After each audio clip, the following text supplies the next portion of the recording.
Ar y saith, os gwelwch yn dda. Amser Stori. Amser stori. Pawb yn barod? Ogof Arthur.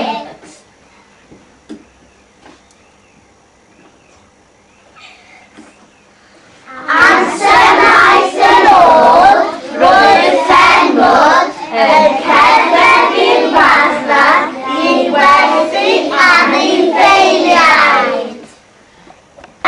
Roedd gwartheg, tu ôl i gwartheg, roedd hwlaid.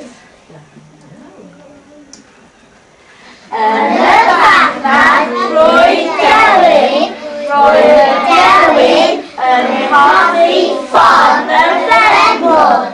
At y gelyn gyda ffermwr at y goeden hyd i ganfod i wneud ffordd.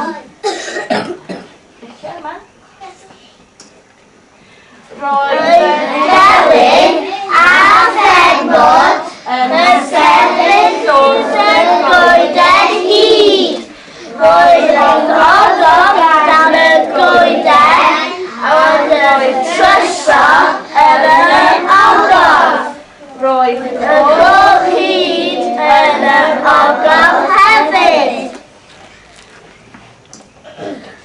Yn y gwenithasydd oedd y tryso, roedd y gwenithasydd yn cysgu yn y ogof. Roedd y tywydd a ffermwr yn llenwi'r sac gyda tryso.